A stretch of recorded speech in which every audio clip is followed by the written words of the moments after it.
Asta este drept. Dar nu uitați că este și un foc mistuitor. Câte boli sunt în poporul Domnului, câți copii nenorociți, câte suferințe și pe nimeni nu-l interesează. Pe nimeni nu-l interesează. Dacă sunt cioban și mă duc cu oile, stau ziua înapoi a lor și adun toate oile. Și mă uit de acelea slabe și de acelea șchioape. Șamane o licradă, oana pradă, zecobe, zvălutul ăsta, frutit, stablăna.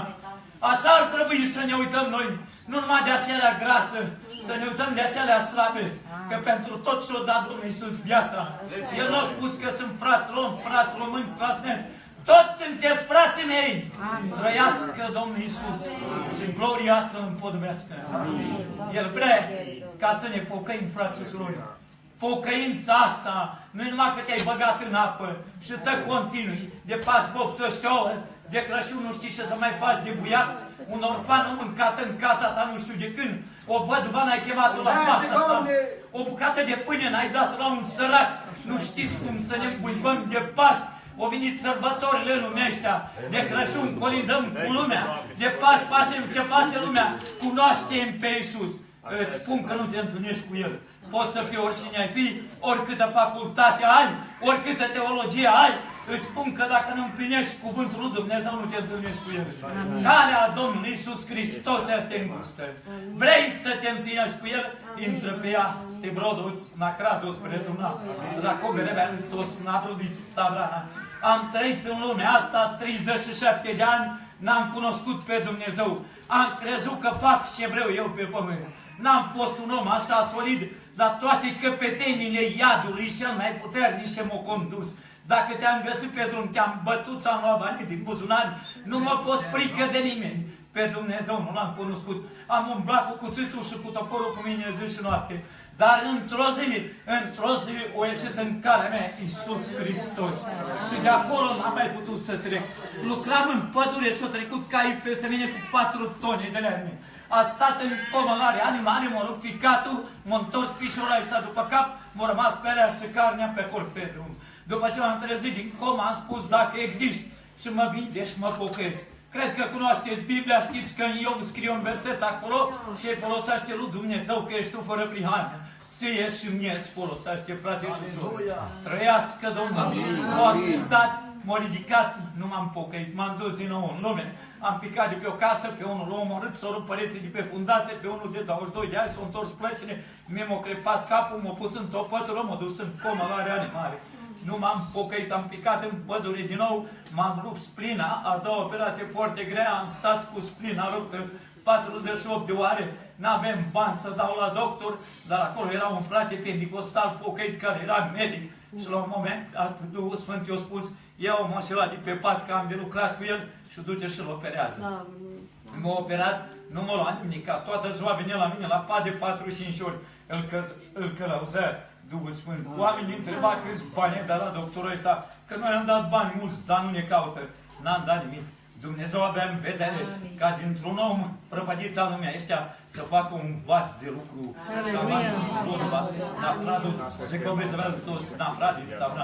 Am venit acasă, nu m-am întors la Dumnezeu, s-a bolnăvit soția foarte rău de cancer, avea 29 de ani. Alergând și încolo, așteptam, lucram cu frați pocăiți, așteptam să-mi spui un cuvânt de la Dumnezeu, deși eram stăpânit de toate puterile iadului, dar Duhul de viață care în om aștepta ceva de la Dumnezeu. Stăteam și mă uitam la ei să vorbească ceva de Dumnezeu, dar nu putea spune niciunul nimic. Din ce cauză? Din cauza că i-a acoperit gunoaiele lumeștea. Îmi spunea că este un doctor la Cluj, este un doctor la Timișoara, dar n-avea putere să-mi spune, vină la noi, în casa Domnului, este un doctor mare, care nu te costă nimic, poate să vinde și la o clipită de ochi și chiar să-ți dea un mesaj, căci Dumnezeu are primul și ultimul cuvânt. La un moment dat, după ce n-am mai avut ce face, eram strâns așa ca în tomeglină, care bagi un fier, frații care știți, am venit singur în casa Domnului, când am trecut pragul de acolo, am picat jos acolo și am plâns, așa cum spune cuvântul Domnului. 2 ori într-una. Frații, unul să scărpina în cap, unul în spate, unul râde. Eu n-am venit să-i văd pe ei. Eu am venit să mă întâlnesc cu Iisus Hristos, pentru că m-am săturat de tot ce era în lumea asta. Frate și soră, aici te întâlnești cu Iisus Hristos. Aici îți vorbește Dumnezeu. Aici ai parte să cunoști adevărul lui Dumnezeu care este Biblia. Trăiască Domnul Iisus. Frață, nu vrea să-mi dai botezul, spunea că sunt om rău. Dar eu am spus așa, dacă sunt în planul lui Dumnezeu, Dumnezeu va mai băgăsi oameni prin care să închei și eu legământul lui Dumnezeu. Nu am venit să câștig altceva nimic, doar m-am săturat de tot ce este în lume și vreau să mă întâlnesc cu Dumnezeu. La un moment dat am făcut o rugăciune pe un șervețel, am dus-o la soție la spital, cancerul era trecut de gradul 3, ridicat în față și în spate lipit de coloana vertebrală. Și când i-am pus, vă spun, am văzut multe minuni. Foarte multe suflete au vindecat Dumnezeu prin mine, dar așa este prima minune. O picat din ea ca 3 kg de cancer putred, doctorul vrea să introducă un aparat să-l dezlipească de către coloana vertebrală și când m-am rugat, a picat carnea în sângură jos și doctorul stătea așa cu mâna și spune, numai Dumnezeu a făcut lucrul ăsta. V-ați rugat, ați făcut rugăciune și ați făcut de s-a întâmplat lucrul ăsta. Dumnezeu nostru face minuni. Soția a venit acasă, a vindecat-o Dumnezeu, dar nu a stat lângă Dumnezeu, o luat-o din nou în lume. S-a întors boala peste ea, a plecat în țărâna pământului la 29 de ani. De aceea nu te juca cu Dumnezeu. Am rămas cu 2 fetițe, dar mai bun lucru, am rămas cu Dumnezeu. El nu m-a părăsit. Frații m-au părăsit. Frații mei de trup au spus că când am fost în lume, am fost om serios, m-am pocăit, am nebunit. Dar când eram în lume, turneam pe toate șanțurile să nu fi dat de unul pe undeva, că băteam de nu-i putea scoate nimic din mâna mea, dar diavolul mă vedea om serios în timpul acela. Întotdeauna când cauți pe Dumnezeu, ești prost, ești îngust, te duci la nebunia și ea, dar aici este o viață veșnică. Aici este un stăpân care a făcut pământul. Te-ai întrebat odată că la porunca lui s-o despărțit întunericul de lumină? Ți-ai pus odată întrebarea cât de mare putere este Dumnezeu? Că ți-o pus 2 ochi în cap și ți-o așezat 2 urechi și ți-o pus limba să vorbești cu ea și să-l lauzi pe el, să-l plastă. Trăiască Domnul Iisus. Frații mei, surorile mele, aveți poveri grele pe umerii voștri. Mărturisiți-vă și nu vă jucați cu Dumnezeu. Pe pământul ăsta cârtim, judecăm, mințim cu voie, fără de voie. Facem jurință, nu le împlinim. N-ascultăm, urâm, dușmănim, dăm bani cu dobândă, semnăm acte false, facem foarte multe gunoaie. Tata stă gata să ne ia poverile și să ne ierte. Să ne ierte. Intrați și vă mărturisiți. Nu stați așa. Vă las un număr de telefon, nu mă interesează și nici, nu mă interesează pe mine, nu eu iert. Iisus iartă, El ridică. Biblia este da și amin. Trebuie să te mărturisești la un om. Aveți frate aici în fruntea poporului. Mărturisiți-vă și nu stați cu poverile astea pe urmă. Domnul să vă dea putere.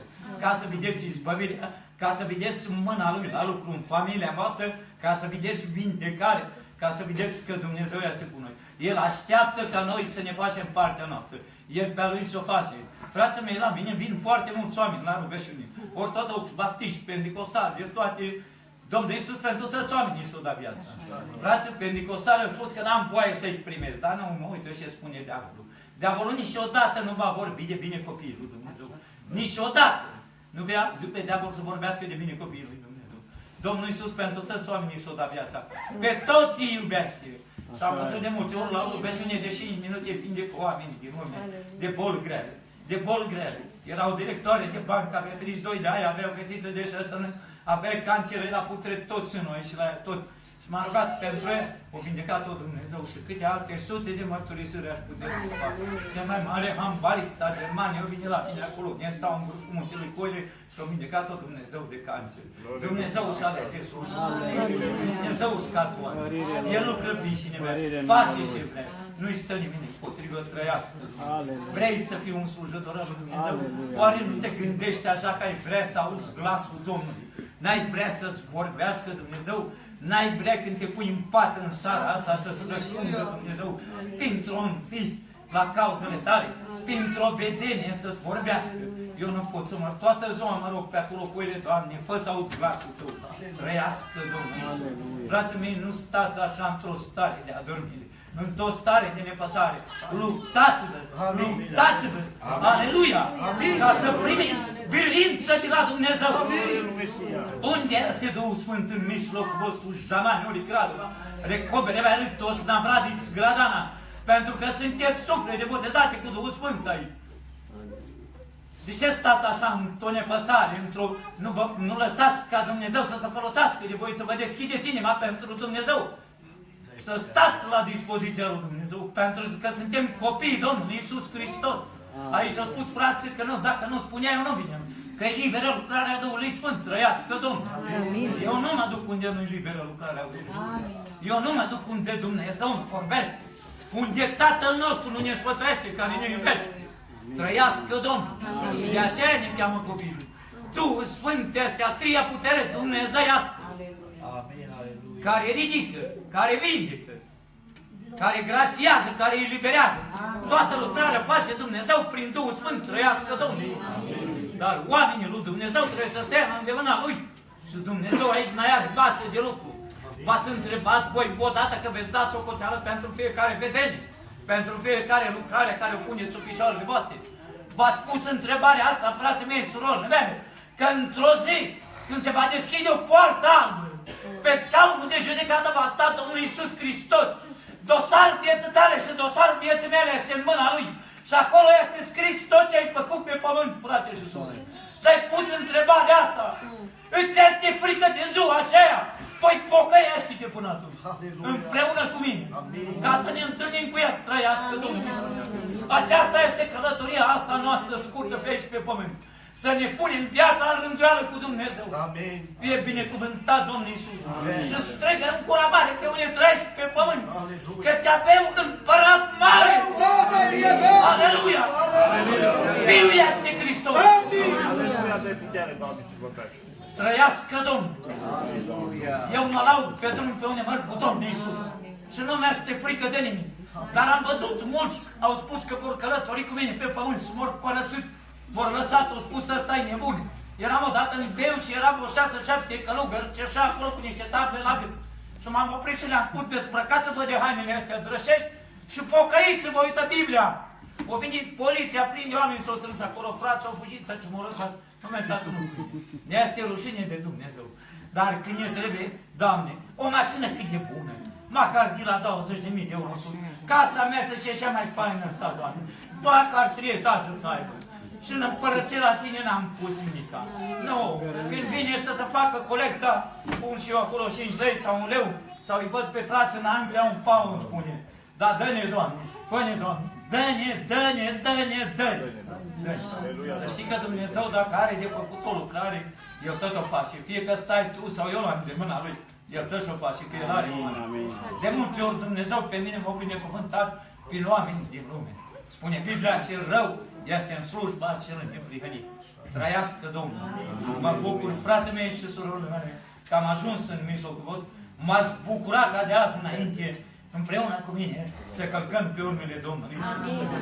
Nu să știi, într-o dimineață am plecat undeva în pădure acolo sus și am stat și am plâns pentru că acasă nu puteam sta, că aveam niște oameni acolo. Și am spus, într-o zi voi pleca de pe pământ, că mai devreme, că mai târziu. Și nimic nu voi duce cu mine, tot va rămâne aici.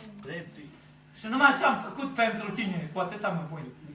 Frații și surori, puneți-vă întrebarea că tot veți părăsi pământul. Și voi și eu și toată lumea asta va părăsi pământul. Nimic nu vei putea duce cu tine. Banii îți vor de acolo în conturi. Tot ce ai acolo va rămâne.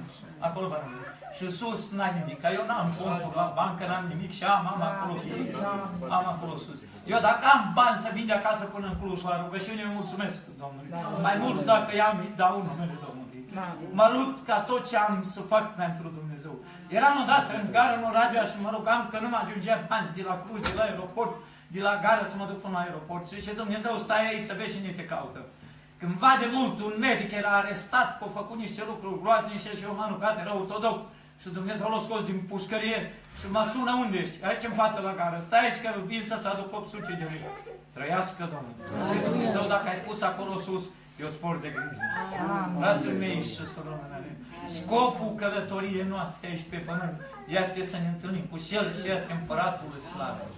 Dorința mea care o am din toată inima față de Dumnezeu și față de voi, temenia, o să avea lucruri în Avodii, Raduna, Zigobie, Nabradus, Golgota, Rabia, Rakrudova, Nabradus, Gredona. este ca să-L cătăm pe Dumnezeu să ne pocăim. Ca să-L cătăm pe Dumnezeu să ne pocăim. Dumnezeu să gata să vinde și aici în mijlocul vostru mulți să eliberează și să grațiază. Văd o mână albă deschisă. Văd pe Domnul Iisus aici. Patuița, la gradul scolul tare, copere verde, văd o izbor de apă albastră care curge. Domnul Iisus, dacă nu sunteți bolnavi, dacă nu duceți lipsă de nimic, rugați-vă pentru cei ce sunt bolnavi, pentru cei ce sunt în suferință, pentru cei ce plâng, pentru cei ce zac pe paturi grele, pentru cei ce sunt în cârjă, pentru cei ce sunt fără pâine. Într-o zi am o lucrare, spune Dumnezeu, am să te duc într-un cort, unde este o nenorocire mare și vreau să sprijinesc prin tine. Păi tu știi că eu nu am bani, Domnule. Tu știi, tu cunoști. Prin tine am să-i binecuvintez. Binecuvintează-i dacă poți. Că tu ai putere să faci orice. Dar eu nu am. Stai la îndemâna mea să vezi cum lucrezi. Am ajuns într-o familie, sora era venită din spital, stăteau în chirie, copiii bolnavi, avea nu știu cât cont la magazin. Am stat și am plâns și am spus, Doamne, mană cazuri mai sunt pe pământ în probleme ca aceasta. Spus Dumnezeu, sună acolo, sună acolo, sună acolo și toți banii adui aici. Am sunat și Dumnezeu a lucrat și eu binecuvântat și eu scos. Dintre care sora plângând îmi spunea că frații din comitet de la biserică s-au dus la magazin și au spus că să nu mai dea lapte la copii pe cont, că n-are cu ce-l plăti. Doamne, câte o ură poate să fie între noi.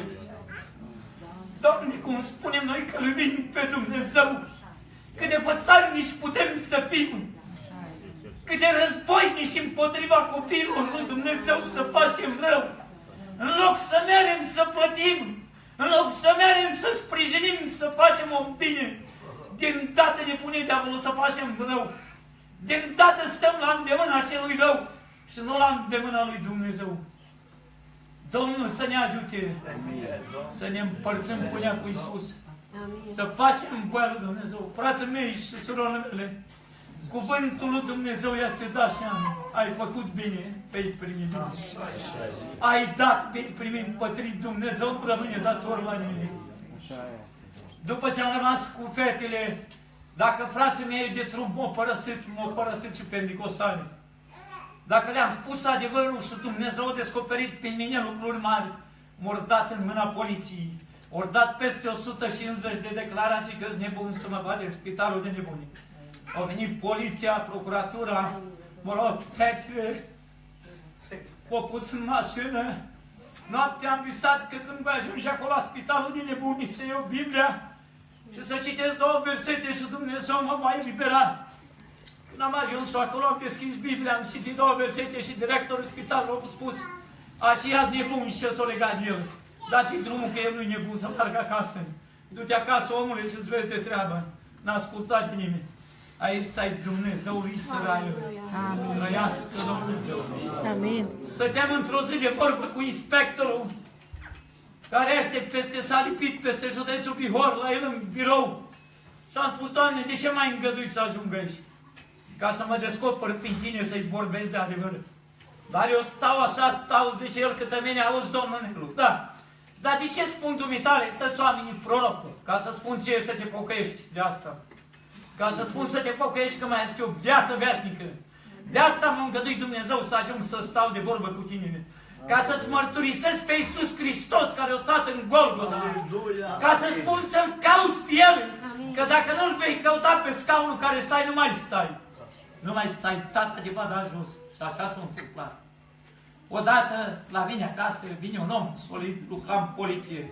Și îmi spune: am să te lovesc și am să-ți închid gura. Era pus de un popă catolic.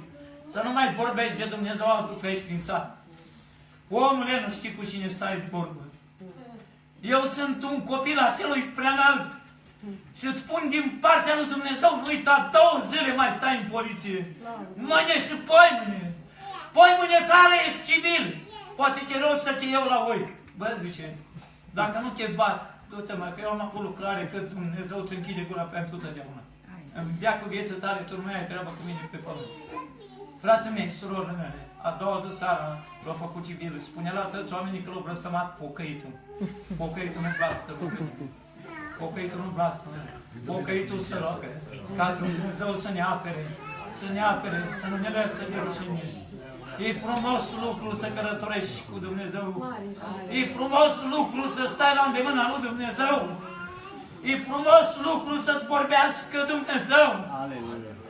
E bine să știi că Dumnezeu îți poartă de grijă. M-am căsătorit. Și soția, mai slabă în credință, trebuia să plecăm în Anglia, în lucrarea Domnului. Și spuneam, bine, trebuie să mergem să luăm mâncare la copii și că n-au ce mânca. M-a arătat Dumnezeu azi noapte că aduce mâncare prin niște oameni ortodoxi din lume. Asta nu mai pot să cred. Așteaptă. Să face 12. Nu te duci după mâncare, nu. Să face 3. Nici am nu te duci, nu. Să știi că nu mă cu tine nicăria. O să mă duc eu mai încolo să-ți dau pașe, că o fi problemă cu tine. Diavolul caută să iei pașea și mai bine o să dau. Da, hai mă, nerule, du-te după mâncare, că n-au nici pâine, n-au nimeni. Așteaptă. Așteaptă că vine. La 4 mă sună cineva din lume, cobor jos, zice la noi, că am cumpărat de 9 milioane mâncare. 4 saci de mâncare. Trăiască Domnul Iisus! Mergea soția și spune, eu n-aveam bani și nu știam să cumpăr atâtea cât eu cumpărat Dumnezeu. Doamne, niciodată de când m-am întors la Dumnezeu nu m-a lăsat. Nici fără pâine, nici fără bani. Niciodată trăiască Domnul Iisus. Îmi place să vorbesc de Dumnezeu. Îl iubesc pe Dumnezeu din inimă, nu din pe buză. Și vorbesc de Dumnezeu tot din inimă. Temenii o să avea toți napradis, Avrana. Noi ne-am botezat, dar credința noastră este foarte mică. Noi suntem foarte mici în credință, fraților. Noi când ne bate un val, un vânt, o boală, un foc, o perdere, gata suntem. Gata suntem. Noi nu avem credință. Noi nu avem credință. Noi dacă am avea credință, diavolul de multe ori ar rămâne de rușine și n-ar duce niciun câștig după noi. Dar credința noastră e foarte slabă. E foarte slabă. Suntem foarte slabi în credință.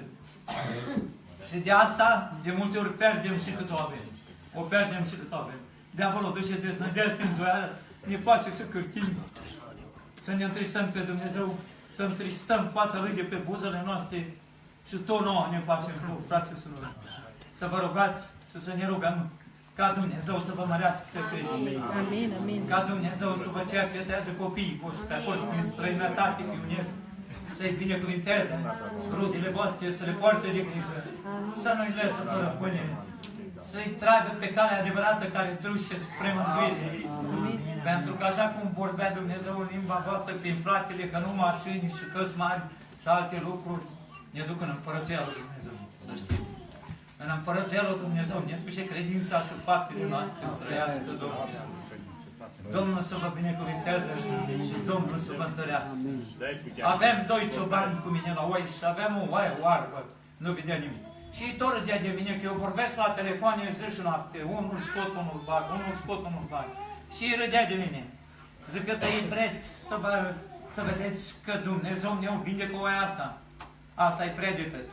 Ia prindeți-o și aduceți-o aici la mine. Ori prins oaia, m-am pus în genunchi și m-am rugat. La o clipită de ochi, că vindecat Dumnezeu oaia, așa-i tremurat pe ei și a spus, așa ceva n-am putut să cred. Nici n-am văzut în viața mea. Nici nu cum poate să faci așa ceva. Ca să vedeți, să nu spuneți odată călătorim pe pământ, că n-ați stat de vorbă cu un pocăit. Niciodată să nu spuneți. Binecuvântat să fie Domnul Iisus. Atâția oameni din lume au vindecat Dumnezeu la o clipită de ochi prin mine. Prin telefon m-a rugat să vindecat Dumnezeu oameni în America. De cancer, de boli grele, în Franța, în Spania, în Austria, în Italia, în spitalul de nebune am fost, în Napoli, și era un prunc nebun legat și l-au coborât de acolo de sus 6 polițai. În prima rugăciune nu l-a eliberat Dumnezeu, în a doua rugăciune 6 drași au ieșit din el și au intrat prin travar. În sus sunt alți nebuni care era deasupra, la o clipită de ochi l-a vindecat Dumnezeu, tătii tremura pe aceea și era lângă el cu pistoale și spunea că mama pruncului de unde este omul ăsta și de unde are puterea asta. Și mama le spunea în italian, de la Pentecostale, de la România. Trăiască Domnul. Nu este nimic fără putință la Dumnezeu, frate și soră. Nu este nimic. Mulți mă sună și îmi spune, este o durere, este o epidemie, este... Nu se simte bine, este... Frații mei, păcatele noastre pun un zid de despărțire între noi și Dumnezeu. Nu vrem să ne mărturisim. călătorim așa cu sarcina așa în spate, venim la biserică, nu ne putem ruga, nu putem plânge o rugăciune fără lacrimi. Eu nu o sunt rugăciune așa. Dacă nu te poți deschide în fața lui Dumnezeu să plângi, să-ți vergi durerea, parcă n-ai simțit nimica, parcă ești tot încărcat, parcă ești tot apăsat. Noi de aceea stăm în fața lui Dumnezeu. Să ne vărsăm poverile, să ne spunem năcaturile, să-i spunem nevoile noastre. Doamne, am nevoie de mașină, îți datori, am nevoie să mă vindești, am nevoie de casă, am nevoie de copii, am nevoie să vindești copiii, am nevoie să-i întorci la tine. Toate problemele noastre. Vă gândiți că Domnul Iisus, când s-a întâlnit cu orbul Bartimeu, nu știut că e orb? O știut că e orb. Dar l-a întrebat ce vrei să-ți fac. Ce vrei să-ți fac? Și i-a spus, vreau să-mi capăt vedere. Vreau să-mi capăt vedere.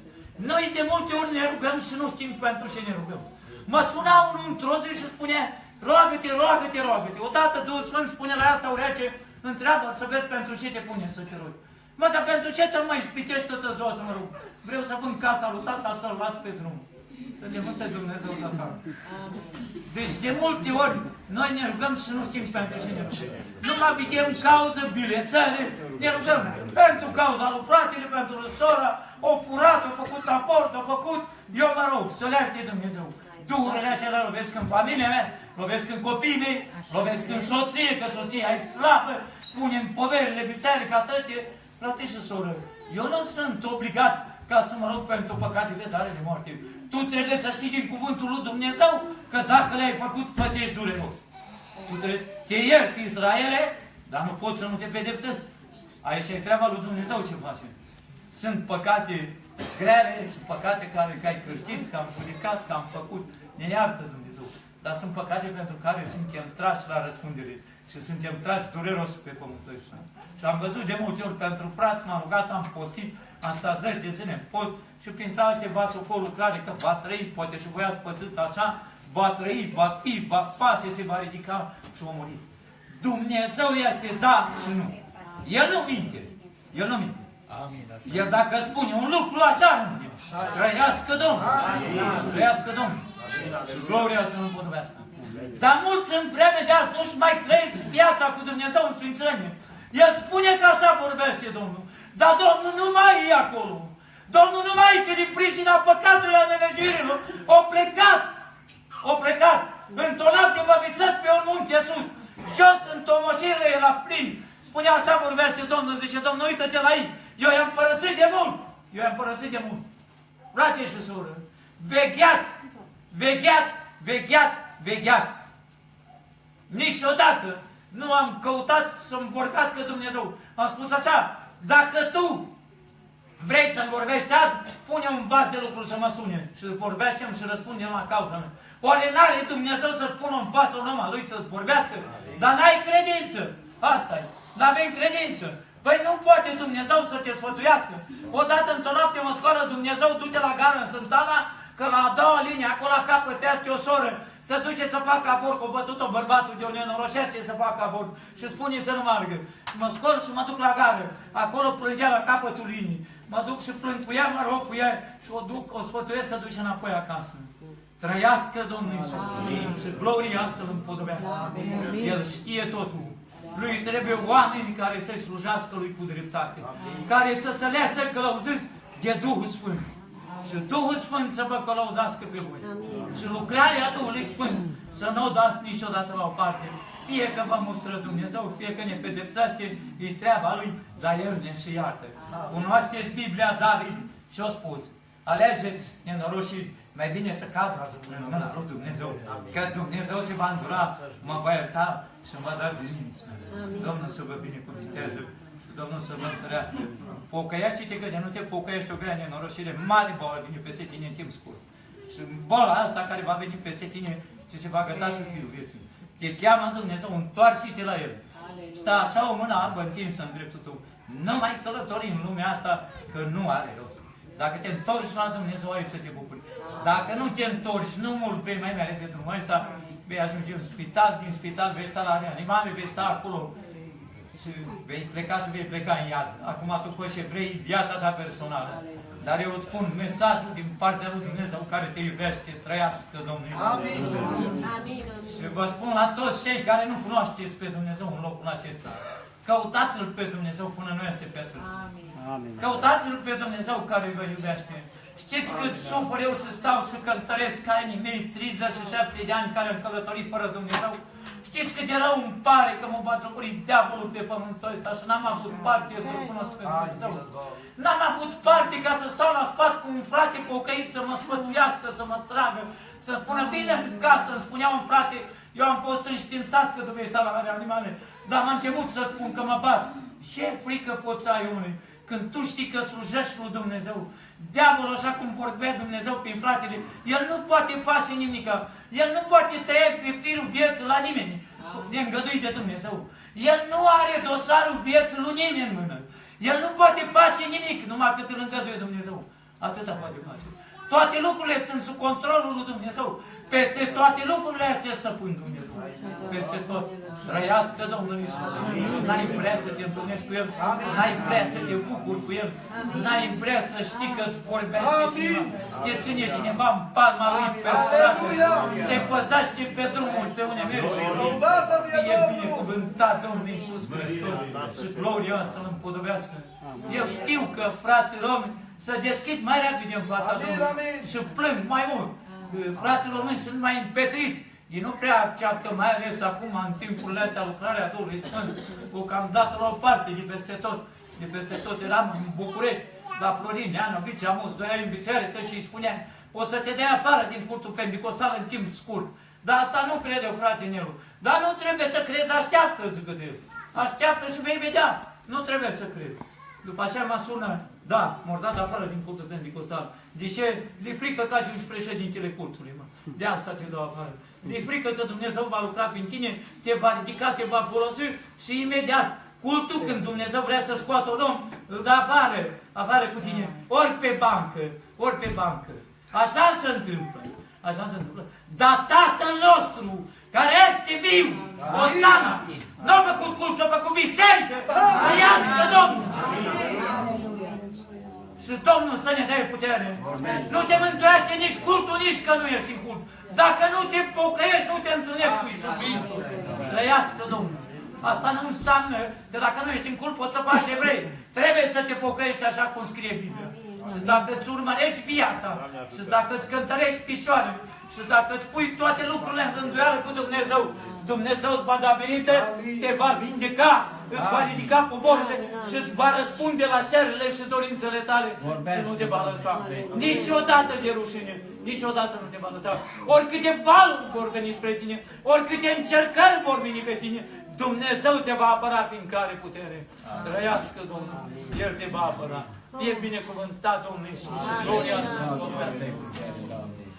Aveam fetița așa mică la școală în clasa a 3-a. Și o bătea învățătoarea la școală să-i spuie cum ne rugăm noi acasă, că știm tot ce se întâmplă. Și fata nu mai vrea să meargă la școală, m-a arătat cum mi-a smuls părul de pe cap, pe aici. Acum, când am fost în lume, făceam eu dreptate.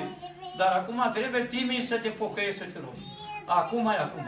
Acum diavolul caută să te ispitească. Mă pun să mă rog și mă rog și mă rog și zice Dumnezeu, în zorii zilei te duci la poarta școlii, te voi întâlni cu ea, voi lăsa un mesaj care va zgudui întreg satul. Mă duc și mă întâlnesc cu ea, zice că de mine sun la poliție și le spun să fie sună, să fie să le spun să pocăiască, sună. Sună că le citesc câteva versete din Biblie și chiar mă bucur, trăiască Domnul.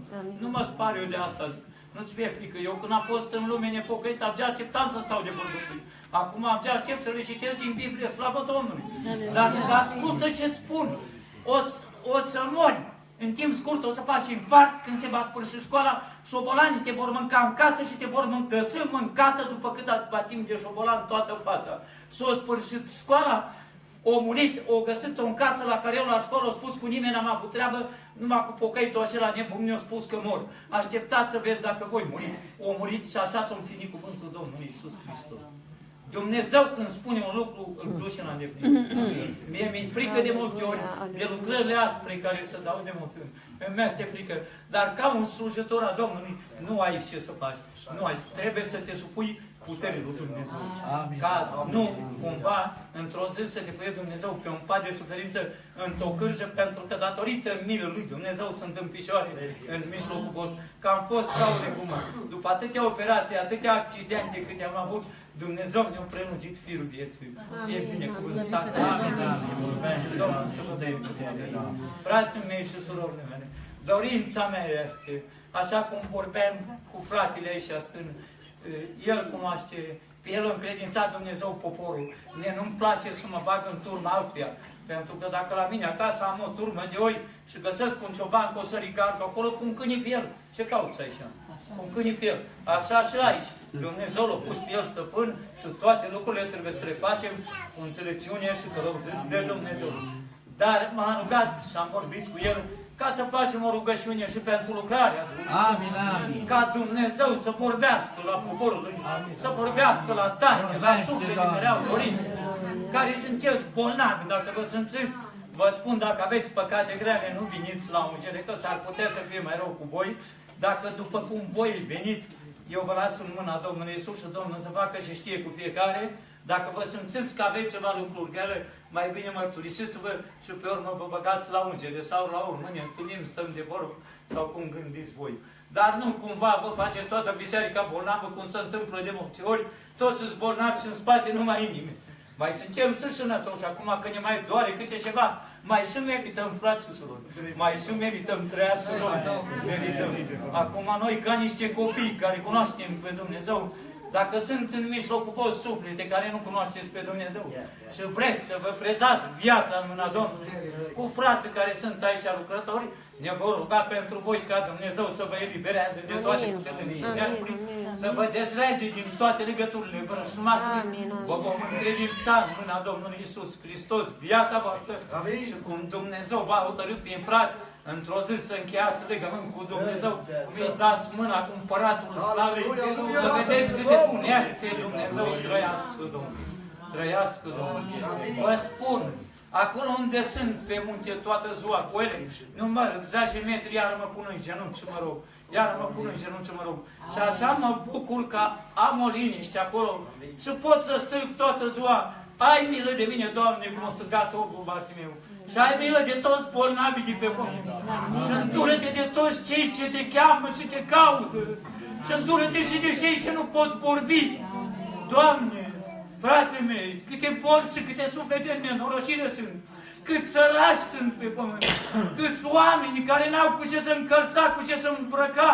Noi avem de toate, poate în dulap avem multe. Mie chiar îmi cumpără soția o cămeașă nouă. Dar când eram în lume, cam rar apucam eu să-mi cumpăr o cămeașă nouă. Dar de când m-am întors, Dumnezeu m-a binecuvântat și îmi poartă de grijă. Munceam mult în lumea asta, foarte mult, că îmi plăcea să muncesc. Dar toți banii erau prăpăți, că nu era binecuvântat de Dumnezeu. Și poate mulți dintre voi ați făcut lucrul ăsta. Prin mâna mea au trecut mulți bani, dar praful s-o ales de tot. Pentru că nu era binecuvântarea lui Dumnezeu. Și peste orice lucru, dacă e binecuvântat de Dumnezeu, ajunge, întrece și rămâne. Trăiască Domnul. Că așa lucrează Domnul Iisus. Vă încredințați în mâna Domnului Iisus Hristos.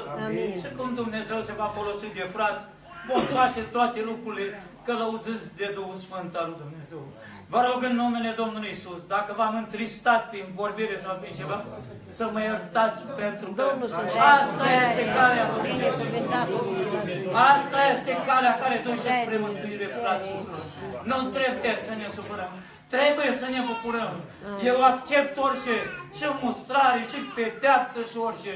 De multe ori am lucrat odată la pădure după ce m-am pocăit și am văzut că fac mulți bani. Am închis telefoanele toate, le-am băgat într-un dulap și toată ziua socoteam câți bani fac.